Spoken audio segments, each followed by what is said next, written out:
sih pemimpin jalur paman itu? Iya, masih muda tapi udah mimpin dia. Ya. Sebetulnya boleh nggak sih? Jadi gini, kita harus kembalikan dulu. Kita ini kan Muslim. Ada nggak sih aturan tentang kepemimpinan? Oke. Kan begitu mestinya. Iya. Jangan-jangan ada kepemimpinan buat bayi, buat anak-anak. Itu harus kita cari, baru kita bisa jawab. Iya, betul.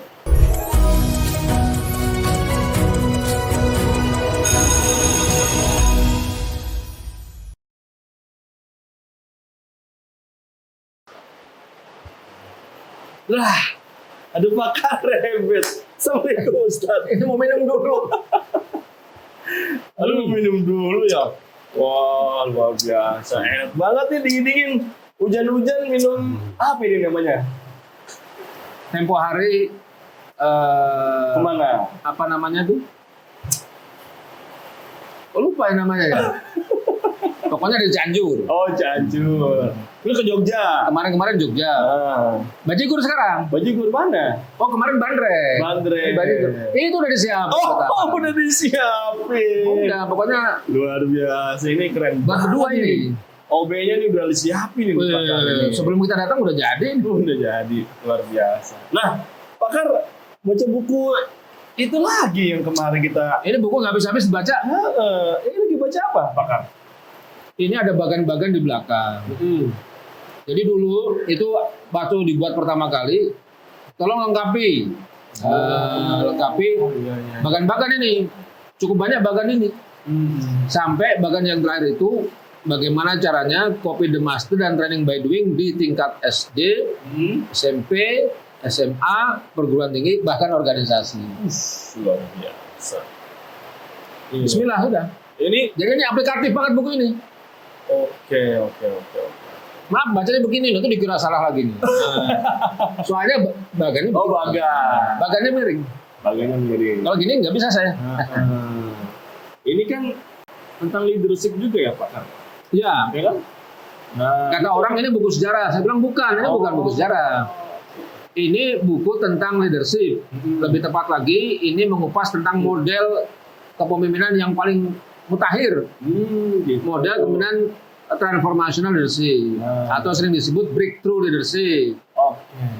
Cuma yang unik, saya analisis sosok seperti Muhammad Al-Fatih ini melakukan itu nggak sih? Oh gitu. Nah, ini cocok nih. Saya jadi ada pertanyaan yang menggelitik. Pak Ageng pasti waktu semuanya pertanyaan melulu. Minum dulu lah. Emang tugasnya nanya ini. Ya tapi kan minum dulu. Oke, minum dulu ya. Bismillah. Ini pemirsa ini, waduh, ini Bandrek, masya Allah ini. Keren banget nih, Pak. Ya. Pokoknya tiap kita ketemu ada minuman baru lah. Iya, ini dingin-dingin, hujan-hujan. Oh enggak, dingin cair.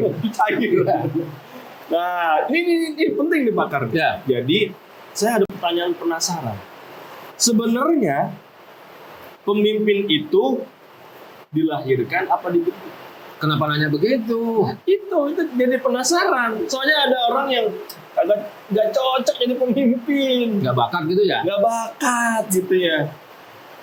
Nah sebenarnya gimana nih Pak? Saya terusin aja ya biar kelihatan. Oh iya.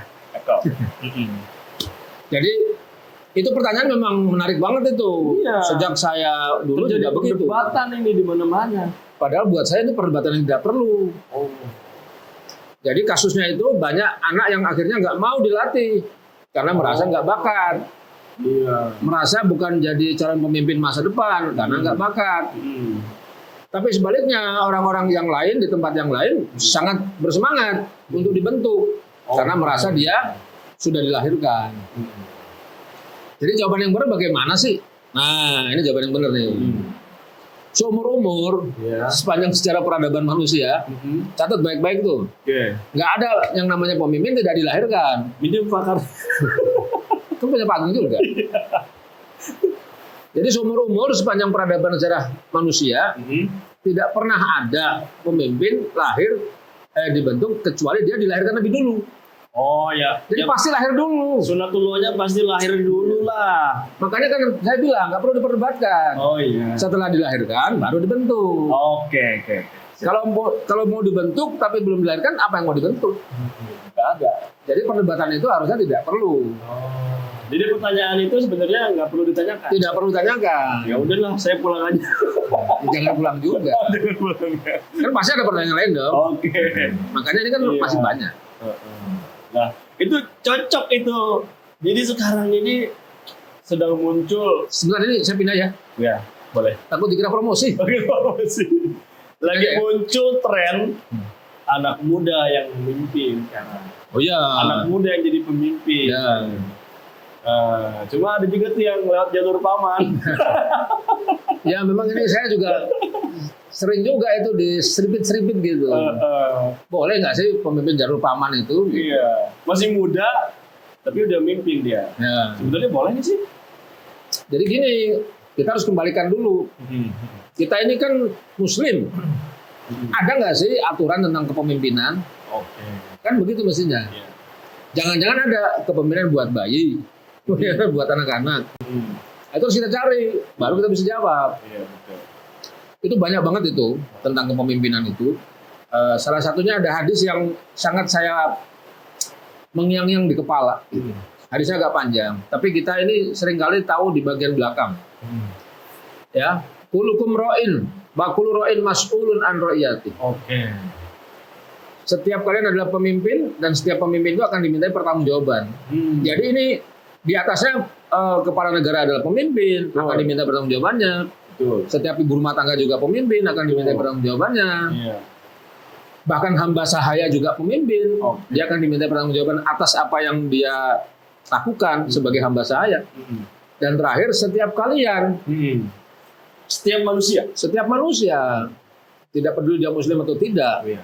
Jadi setiap hamba Allah yang namanya manusia, Pemimpin. pemimpin, Guru pemimpin. pemimpin. Siswa pemimpin. Bayangkan itu, Berarti semua segmen itu harus ada pemimpin. Makanya ini juga membantah pertanyaan tadi itu. Pasti dilahirkan karena ini sunatullah gitu. Karena itu kulukum ra'in wa kullu ra'in mas'ulun ra'iyati, setiap kalian akan diminta pertanggungjawabannya. Maka sebenarnya esensinya setidaknya ada dua. Oke. Yang pertama kalau bicara kepemimpinan itu Islam itu concern dengan amanah. Oke. Jadi karena ada pertanggungjawabannya maka harus amanah terhadap apa yang dia emban. Apakah dia sebagai guru, apakah dia sebagai profesional, apakah dia sebagai apapun, amanah. Yang kedua ada kata pertanggungjawaban. Nah ternyata pertanggungjawaban Islam itu ada dua, pertanggungjawaban di dunia dan juga di akhirat. Oh, iya. Jadi tidak semena-mena ini kepemimpinan kita itu. Nggak bisa main-main. Nggak bisa main-main. Penting ini. Jadi yang tidak bisa main-main itu misalnya dari mulai proses di depan, nggak boleh misalnya pakai cara yang haram, dilatih tapi dengan cara yang haram. Misalnya ditujukan kepada paman misalnya. Kalau itu ternyata tidak boleh begitu, ya itu berarti pelanggaran di bagian pertama. Kemudian bagaimana menyalahi prosedur. Prosedur, bagaimana di tengah, bagaimana kemudian di belakang. Input proses outputnya kalau bahasa sekarang itu harus sesuai dengan syariat. Oh, ini kata kuncinya. Kata kunci itu Jadi pemimpin itu tetap harus sesuai dengan syariat. Kenapa? Karena sunatullahnya dia sudah disiapkan oleh Allah untuk menjadi pemimpin setidaknya bagi diri sendiri. Oke. Nanti hadis ini itu banyak betul itu penjelasannya, termasuk ruang lingkup misalnya. Oh ternyata kepemimpinan itu memimpin diri sendiri, memimpin dalam komunitas, kelompok, Betul. organisasi, Ya. keluarga, sampai negara. Bahkan apa yang disebut dengan kepemimpinan ideologis, kepemimpinan berpikir, dimanapun mereka berada, kemudian satu. Mikirnya sama. Ya bahasa kita sekarang mungkin sederhananya mindset, mindsetnya sama. Kasus Palestina misalnya. Nah, bagaimana kaum muslim di dunia itu punya satu pemikiran yang sama tentang Palestina. Cakep. Bisa jadi baru paham. Memang sekarang cakep ini laki-laki. Kalau perempuan Jadi ini harus jadi paham sekarang nih Pak Karni. Ternyata itu maksudnya ya. dampaknya luas itu hadis ini. Hadisnya kan seperti sederhana. Itu baru bicara ruang lingkup. Iya, Bicara fungsi ada dua, problem solving. Pemimpin itu harus jadi problem solver. Iya. Yang kedua dia punya fungsi sosial. Dia harus merekatkan semua harus satu frekuensi. Iya. Itu baru dua. Yang ketiga itu bicara tentang ada fungsi-fungsi yang lain. Ada tiga. Satu misalnya dia harus di situ akan ada yang namanya solahiyah. Apa itu? Kewenangan. Kewenangan. Pemimpin akan punya dia apa yang disebut dengan sulahiyah. Maka kalau dia dilatih untuk menggunakan kewenangannya. Tidak boleh sembarangan Tidak boleh. kewenangannya. Terus ada takrir, pengambilan keputusan. Setiap segala sesuatu pasti harus mengambil keputusan. Problem solving pasti mengambil keputusan. Ya. Bahkan kita keluar dari tempat ini juga pasti mengambil keputusan. Betul. Pengambilan keputusan itu mengandung resiko kepemimpinan. Nah, ini pakar nih. Satu lagi. Apa? Nah, intinya apa? Intinya apa? Inti dari kepemimpinan itu ternyata cuma satu kata. Apa tuh? Ayo kira-kira apa? Minum bajigur dulu biar dapat. Minum bajingan dulu. Coba. Bismillah. Saya udah setengah nih. Satu kata. Dapat. Apa tuh? Pengaruh. Oh. Jadi Bahasa sekarang itu apa tuh? Influence. influence. Pengaruh. Nah, karena kita ini tadi datang dari hadis, kita ini muslim, maka pengaruh tidak sembarang pengaruh. Pengaruh itu adalah pengaruh ketaatan, Pengaruh kebaikan. pengaruh kebaikan. Nah, saya sempat baca di buku pakar itu berkaitan dengan breakthrough leadership. Nah, itu saya bilang. Nah, itu apa maksudnya itu? Nah, tenang. Istilah yang kayak begitu jadi bikin pusing juga Aduh, kita nih, tenang. guru-guru. Kan udah disiapin itu bajigur. Bajigur. Jadi tenang. Oke. Boleh diseruput lagi ya? Harus. Oke. Sampai ini tayangan selesai harus habis itu. Ya, harus habis ya. Biar pemirsa tuh termehek-mehek. Wah, minuman apakah ini? Ini minuman leadership. Leadership drink. Jadi kalau minum ini kita jadi ini ya, Serasa. serasa leader. Jadi breakthrough. Jadi kan tadi esensi dari hadis itu kalau dipelajari, diambil dari banyak penjelasan para ulama itu intinya pengaruh. Pengaruh kebaikan, pengaruh ketaatan. Iya. Nah, pengaruh itu dari sini ternyata nyambung dengan model ini. Model yang sedang saya tulis ini. Oke. Yang sudah saya tulis ini. Yaitu model transformational leadership atau kepemimpinan transformasional. Apa hubungannya pengaruh dengan kepemimpinan transformasional? Ternyata pengaruh ini pengaruh yang harus mendalam dan besar. Nah, karena pengertian dari kepemimpinan ini adalah pemimpin mampu membawa perubahan yang mendasar dan besar. Karena pengikutnya memiliki pemikiran yang mendasar dan besar. Oh gitu. Yang dalam bahasa Yunaninya disebut sebagai metanoia. Meta itu perubahan, noia itu pemikiran. Nah, ketika bisa membawa perubahan yang mendasar dan besar itu, berarti pemimpin ini harus punya lebih dari sekedar pengaruh. Nah, ternyata lebih dari sekedar pengaruh itu ada di kata breakthrough. Oke. Breakthrough, Apa itu breakthrough? artinya terobosan. Terobosan. Artinya. Artinya terobosan. Betul, tapi dalam konteks kemudian ini diartikan pemimpin disebut sebagai breakthrough leader kalau dia tadi mampu membawa perubahan yang mendasar dan besar. Oke. Karena punya pemikiran metanoia, meta perubahan, noia pemikiran. Pemikiran yang mendasar besar. Berarti pemimpin ini layak disebut breakthrough leadership, breakthrough leader kalau dia punya pengaruh yang datangnya dari pemikiran yang mendasar dan besar.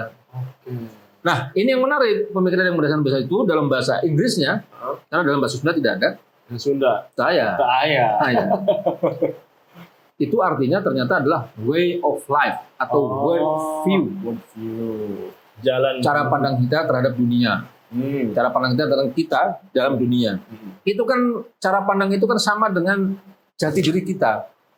Kalau kita lahir di dunia, maka perintah agama kita itu disitir oleh Imam Syafi'i dalam kitab Fiqhul Akbar. Ternyata seorang yang sudah balik itu kewajibannya adalah mukallaf.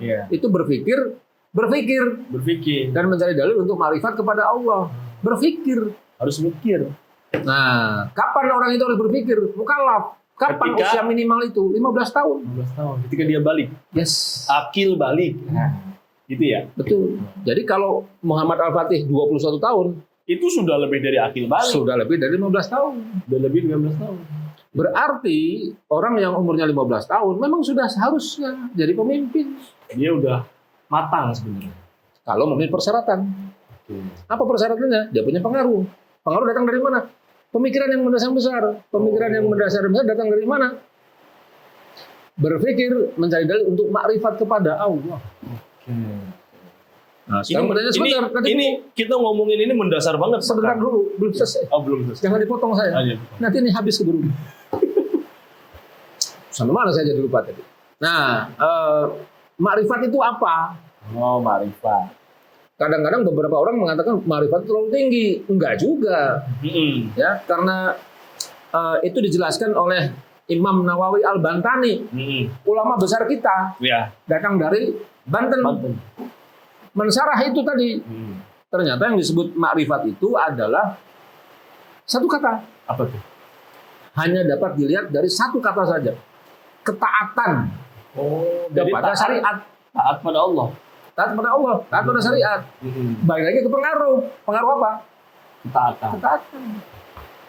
Jadi balik-balik itu. Nah, ternyata yang harus kita pahami, anak umur 15 tahun harusnya sudah bisa. Kalau dia mau Berpikir. Nah, hari ini banyak sekali cara menghinakan pikiran anak muda kita kepada hal yang negatif. Oh iya, betul. Tantangannya tuh itu. Tapi bukan berarti tidak bisa. Bisa. Sekarang udah boleh dipotong belum? Harus dipotong. Mau minum lagi? Mau minum lagi. Ini nikmat betul. Nah, ini sekarang saya penasaran, Pak Kar. Kenapa harus dengan breakthrough leadership itu? Kenapa Harus dengan model seperti itu? Nah, Kenapa? Kenapa nggak model yang lain gitu, yang ngikutin Barat gitu? Padahal sebenarnya kan udah bahasa Inggris itu ngikutin. ini dari barat juga. Barat juga ya? Jawa Barat. Jawa Barat. Jadi kita tidak pernah kenal istilah ini ketika Rasul masih ada, Iya. sahabat masih ada. Kalau disebut pemimpin dalam Islam ya itu nggak ada. Ini pemodelan muncul setelah tahun 1900-an. Oh gitu. 1900-an itu kan berarti menjelang runtuhnya khilafah tuh. Nah, di situ sudah banyak model karena Barat yang memulai. Kita mesti paham situasinya. Dalam konteks Islam, peradaban Islam ini sudah luar biasa. Ya kan? Bertahan 14 abad. Model kepemimpinan macam apa yang bisa membuat sebuah peradaban bertahan selama ini? Sementara Barat hari itu sedang menapaki jalan. Ya kan?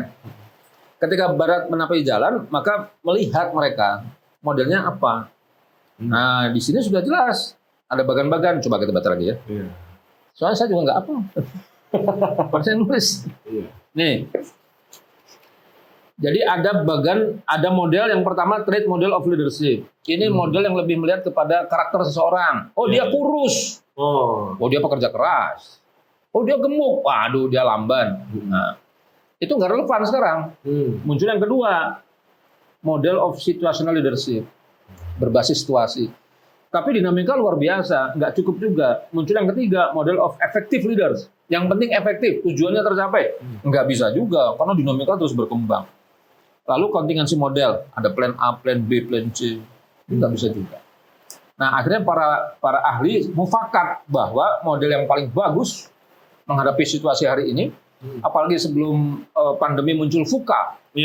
Ya, fenomena VUCA, pemirsa saya kira tahu, itu kemudian muncullah model ini, transformational leadership. Jadi sebenarnya model ini adalah puncak capaian dari para ahli. Jadi kalau ada perbaikan-perbaikan setelah ini yang diperbaiki model ini. Yang menarik buat saya sebenarnya persyaratannya itu. Karena syarat pertamanya tadi mengacu kepada definisinya harus ada world view. Nah, di situ nantinya. Jadi meskipun model ini tidak ada pada masa Nabi, tapi saya melihat bahwa apa yang disampaikan oleh para ahli ini sejujurnya, jujurly, nggak ada pemimpin Barat yang memenuhi ini. Coba, syaratnya ada 7, ya. Kemudian kemampuan yang harus dihadapi juga ada. Dimensinya ada 4, ya. Idealized influence, pengaruh yang ideal. Itu hanya menyarankan satu syarat, yaitu apa? Harus jadi role model. Saya tanya sekarang, siapa pemimpin Barat yang bisa jadi role model? Dunia akhirat. Kaya kan? Dunia doang kayaknya. Kaya kan? Dunia juga nggak ada. Coba diselidiki jam terbangnya, coba diselidiki rekam jejaknya. Nggak ada yang seperti Rasul. Karena ini harus role model. Role model harus benar banget. Ya kan? Kemudian yang kedua, inspirational motivation. Motivasi yang menginspirasi. harus punya big dream. Nah, Mimpi besar. Mimpi besar. Kalau banyak. Tapi mimpi besar yang syaratnya achieving the impossible seperti Muhammad Al-Fatih ada nggak? Ayo. Jarang. Nah, menakluk ini konteksnya menaklukkan loh ya. Iya. Membebaskan. Maka istilahnya futuhat. Maka Muhammad Al-Fatih betul-betul melakukan itu tanpa melukai wanita, melukai orang tua, bahkan pohon pun kalau tidak terpaksa, kecuali pas menyeberangkan 72 kapal, nah itu memotong memang. Tapi itu kan sesuatu yang tidak bisa dihindari. Masih bisa dimanfaatkan. Bisa juga, kan? dimanfaatkan, betul. Tidak sembarang merusak. Hari ini ada nggak? Sekarang banyaknya menjajah. Nah, yang ada menjajah. Karena way of life berbeda. Kalau Islam menjadi worldview-nya, maka itu tidak terjadi. Jadi pemimpin Barat hari ini tidak ada yang menggunakan worldview Islam. Jadi big dream yang dimaksud tidak ada. Kemudian yang ketiga, stimulasi intelektual, problem solving. Ini Barat punya. Tapi mari kita cek lagi problem solving yang bagaimana. Jangan sampai problem solving tapi menimbulkan problem yang baru. Menyelesaikan masalah tanpa masalah kan itu harusnya. Kemudian yang terakhir individualist consideration, ada track record dan assessment. Track record, cek sekarang pemimpin Barat yang track recordnya rapih sejak awal.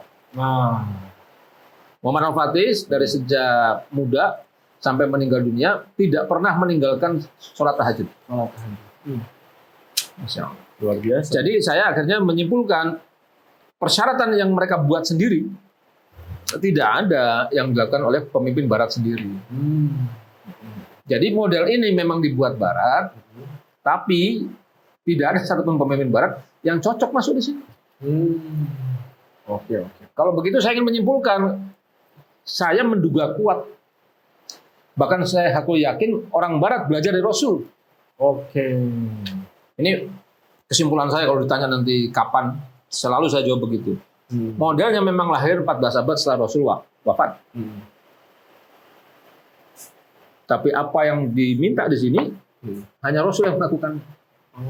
Dan pemimpin Islam yang mengikuti Rasul. Nah, sekarang nih pakar nih. Coba bayangkan itu. Sini nggak bisa dibayangin, harus dirasakan nih. Nah, kalau gitu saya setuju. Mari kita rasakan. Nah, ini pakar nih. Sebentar ini kayaknya penonton juga. Ini kok minum melulu sih? Oh, itu melulu ya. Pak Ageng sih. Tapi ngomong-ngomong, saya udah setengah. Iya, ini saya masih segini nih. Gara-gara Pak Ageng sih. Saya sedikit-sedikit biar menikmati, Pak. Ini saya mendapat pengaruh dari Pak Ageng. Oke. Nah, ini pakar nih. Ada nggak jaminannya kalau dengan model yang tadi pakar jelasin itu, model kepemimpinan seperti itu? Jaminan apa? Jaminan bakalan jadi pemimpin. Loh, yang cocok untuk masa depan. Ini bukan persoalan jaminan, ini perintah Allah. Oh, perintah Allah. Nah, kalau Allah memberikan perintah, tidak perlu nunggu jaminan. Oke. Karena perintah Taati saja ya. betul, perintah besaran pertamanya sudah bicara di situ. Kulukum ro'in. Oh. Wa kullu ra'in mas'ulun an ra'iyati. Setiap orang kan pemimpin dan setiap pemimpin akan diminta pertanggungjawaban. Mau minta jaminan apa lagi? Jaminannya cuma nanti dihisap.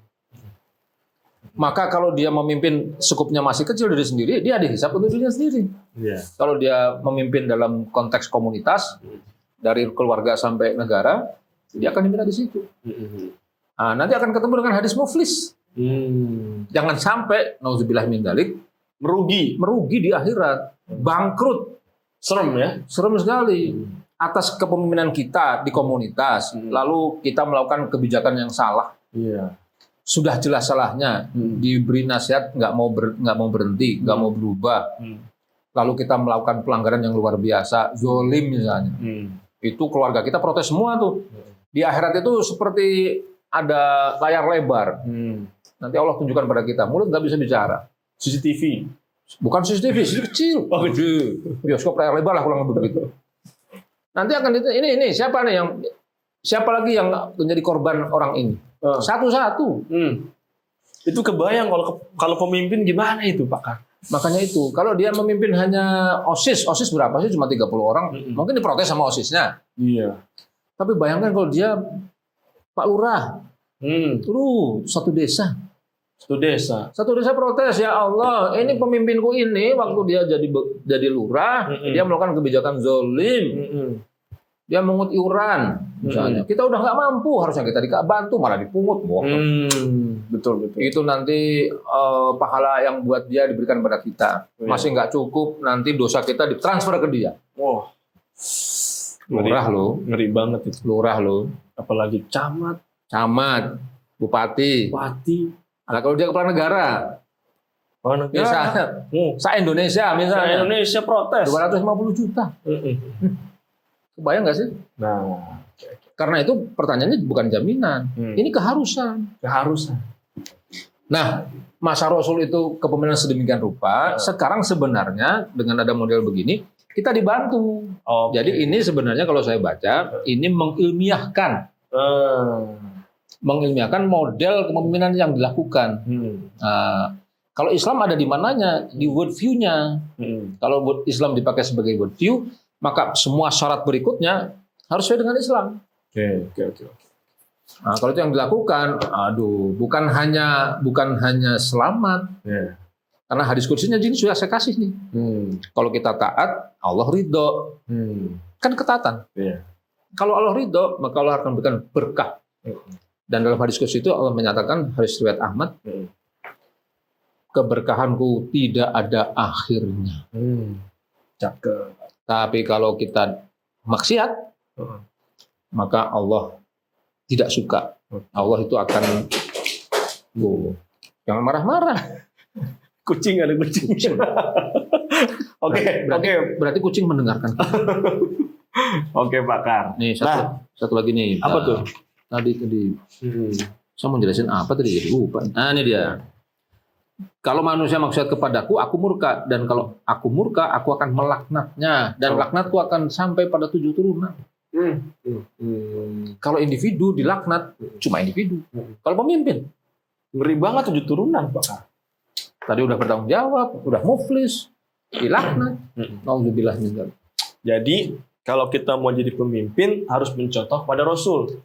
Apa yang Pak Kar jelaskan di sini itu contoh kepada Rasul kan? Betul, karena Muhammad Al-Fatih itu selalu menyebut Rasulullah. Hampir di semua event, ketika beliau mau menaklukkan, ketika beliau mau melakukan terobosan. Dalam riwayat disebutkan ada sekitar lebih dari 20 terobosan. Bahkan ketika terobosan itu ditanya nih oleh timnya, aku mencontoh Rasul. Tidak semua strategi dibuka agar kalian saja tidak tahu, apalagi mereka. Oke. Dan satu kalimat yang luar biasa dari Muhammad Al-Fatih itu, jaga syariat di depan mata kalian. Luar biasa ini. Ini buku terlalu tipis. Harusnya gini ya? Terlalu tebal. Ya segini. Karena ini literasi 1 bulan. Oke. Jadi kalau pertanyaannya, apakah ini bisa buat anak muda? Tadi yang pertanyaan. Cocok banget.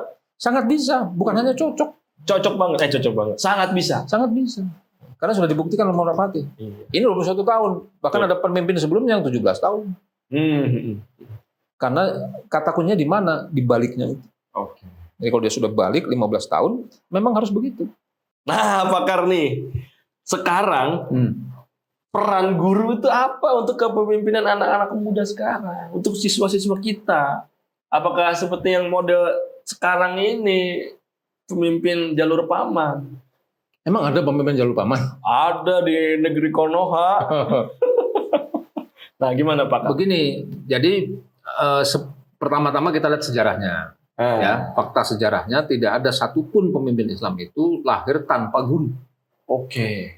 Jadi dilahirkan dulu kan tadi kan, clear ya? Dilahirkan, dibentuk. Nah, pembentuknya siapa? Pembentuk pertama bukan guru ternyata. Orang tua. Oh, cakep. Orang tua memang cakep. Kalau laki-laki cakep, kalau perempuan cantik. Nah, kan berarti bapak dan ibu. Betul. Itu madrasah pertama tuh. Sekolah pertama. Dan itu ditandai dengan mimpi besar yang luar biasa dari bapak dan ibunya. Ada afirmasi positif dan sebagainya. Jadi pasti ada guru. Dan guru pertamanya adalah orang tua. Jadi kalau teman-teman sekalian mau jadi pemimpin, maka kesadaran pertama harus mestinya tumbuh dari orang tua. Orang tua itu madrasah pertama. Nah, pembentukan berikutnya harus ada madrasah kedua. Madrasah kedua ini yang lebih luas pembangunannya. Siapa dia? Guru.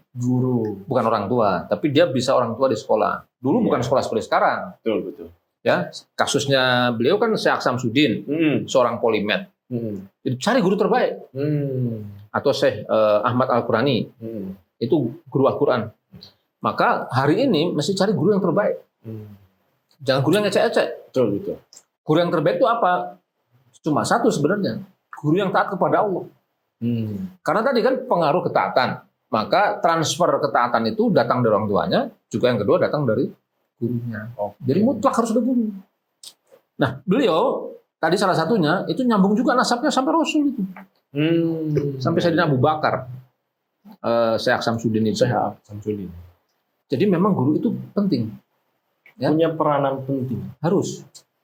Jadi jangan sampai menafikan guru. Karena itu fungsi guru totalitas dalam mendidik calon pemimpinnya. Dan calon pemimpin itu harus punya kesadaran totalitas juga. Dia sadar untuk dididik, dia mau dididik. Ketemu ini seperti ketemunya Syekh Samsudin dan Syekh Ahmad Al-Qurani dengan Muhammad Al-Fatih. Kalau ini terjadi kolaborasi yang luar biasa, nah, insya Allah akan jadi sosok yang luar biasa.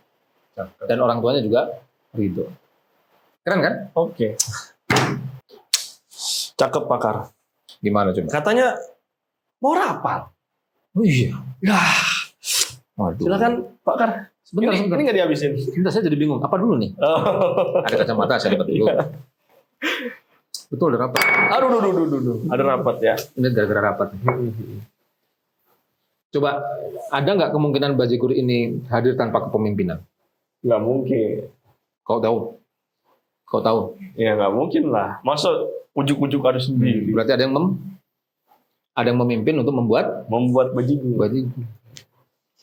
Persoalan sebegini aja, ada pemimpinnya. Apalagi negara.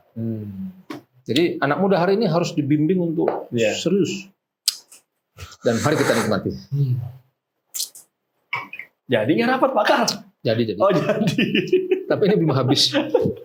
Saya habisin dulu ya. Kita udah 3 episode tapi kebanyakan minumnya ya. Iya. Nanti episode berikutnya kita tambah minum deh. Makanannya belum. Makanan. Wah ini bercanda melulu nih.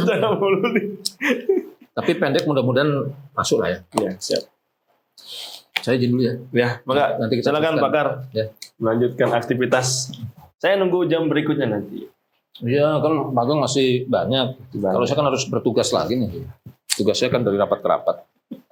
Makasih ya Pakar ya. Assalamualaikum. Nanti kita bedah lagi. Iya. Bukunya. Siap. Assalamualaikum. Waalaikumsalam.